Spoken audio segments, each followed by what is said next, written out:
पहला trade pick करते हैं सस्ता नहीं ऑप्शन शिल्पा जी के सौजन्य से। शिल्पा जी क्या पिक कर रही हैं बताइए। वीरेंद्र जी, ये ऑन दिस डाउन साइड ही रहेगा। मुझे एलआईसी हाउसिंग फाइनेंस लगता है एक फ्रेश ब्रेकडाउन देने पे है। तो जस्ट 600 के नीचे अभी ट्रेड भी कर रहा है। यहाँ पे अगर जितना टाइम में 600 के नीचे रहेगा ये इतना वीक रहेगा। 570 560 के भी लेवल्स आ सकते हैं। तो यहाँ पे 580 का पुट ऑप्शन जो रफली 9 रुपए 30 पैसा के अराउंड ट्रेड कर रहा है, आप इसमें पार्टिसिपेट कर सकते हैं। टारगेट रहेगा 14 पहला टारगेट, इसके ऊपर 18 से 21 भी आ सकते हैं। स्टॉप लॉस आप यहाँ पे 5 रुपए 50 पैसे का रखिए। एलआईसी हाउसिंग फाइनेंस पर ट्रेड हो गया। प्रशांत सावंत जी के सौजन्य से आएगा आज का फिर सुपरस्टार। प्रशांत क्या पिक कर रहे हैं आप? तो वीरू जी, यहाँ पे कॉन्कॉर में एक ब्रेकडाउन हो रहा है अच्छा खासा, और मुझे लग रहा है कि 850 थोड़ा सा अहम है, बट ओवरऑल लग रहा है कि स्ट्रक्चरल ब्रेकडाउन होने के चांसेस ज्यादा है। तो यहाँ पे स्टॉप लॉस रखेंगे 866 865 के जस्ट ऊपर, और टारगेट जो रखेंगे वो होगा 825 825, और नेक्स्ट टारगेट 810 का। तो ओवरऑल बिकवाली की राय होगी कॉन्कॉर में। कॉन्कॉर शॉर्ट साइड का ट्रेड 810 तक टूट सकता है काउंटर। बताइए आप चंदन जी, चार्ट का चमत्कार।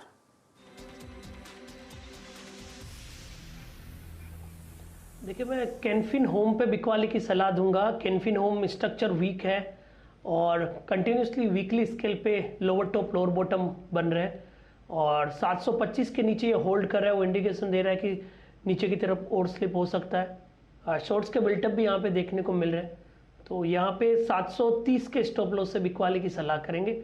नीचे में 695 तक के टारगेट ओपन हो रहे हैं।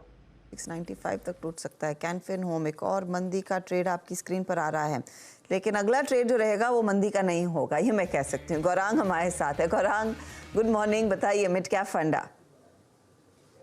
बहुत बहुत धन्यवाद दर्शवंती जी आपका, और आप सभी को शुभ प्रभात हमारे तरफ से। तो ऐसे बाजार में हमने बुधवार को भी हम हमारे ही चैनल CNBC आवाज पर जुड़े थे और निवेश की राय उस समय भी दी थी, और आज भी हमें लग रहा है कि जिस तरीके से अनिश्चितता का वातावरण है और ये उठापटक जो है वो आने वाले समय में और भी हावी हो सकती है।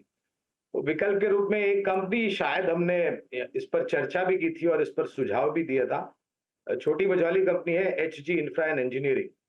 इसके ऊपर दोबारा या फिर से चर्चा करना इसलिए जरूर होगा हर्षदा, क्योंकि हमने तीसरी तिमाही के बाद जो लक्ष्यांक है HG इंफ्रा और इंजीनियरिंग के, वो ऊपर की तरफ बढ़ाए, और इसको मेरे ख्याल से 3-4 दिन पहले ही कुछ एक ऑर्डर भी मिला हुआ है।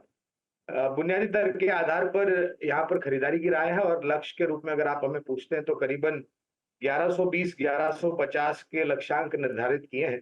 ये बुनियादी तर्क के आधार के ऊपर मैं बात कर रहा हूँ, इसलिए आपके लिए अनिवार्य होगा लंबे अवधि की समय सीमा हो, कम से कम 12 16 18 महीने से ज्यादा। तो ये फिलहाल आपके लिए HG इंफ्रा, जो गौरांग को पसंद है काफ़ी समय में, उस पर आपकी नज़रें होनी चाहिए। चलिए मैं सारे ट्रेड्स आपके लिए कर देती हूँ रिकैप। शुरुआत सस्ता ऑप्शन की LIC हाउसिंग फाइनेंस। 580 का पुट लेने की सलाह है। शॉर्ट साइड 14 और 18 तक के लेवल्स आ सकते हैं। करीब 9 रुपए 45 पैसे पर कर रहा है ट्रेड। अगला ट्रेड भी शॉर्ट साइड का ही आया। कॉनकॉर 825 का टारगेट, फिर आगे 810 का, 66 का स्टॉप लॉस रहेगा। HG इंफ्रा अभी बोला, लेकिन उससे पहले चंदन ने कहा कैनफिन होम्स 695 तक टूट सकता है। 3 मंदी वाले ट्रेड्स, और गौरांग कह रहे हैं कि HG इंफ्रा पर आपकी नजरें होनी चाहिए। यहाँ पर आप तेजी का ट्रेड लेकर चलेंगे। ये है फिलहाल आपके लिए अब तक के ट्रेड्स। बता दें कि मनी कंट्रोल पर दिए गए विचार एक्सपर्ट्स के अपने निजी विचार होते हैं। वेबसाइट या मैनेजमेंट इसके लिए उत्तरदायी नहीं है। यूजर्स को मनी कंट्रोल की सलाह है कि कोई भी निवेश निर्णय लेने से पहले सर्टिफाइड एक्सपर्ट की सलाह लें।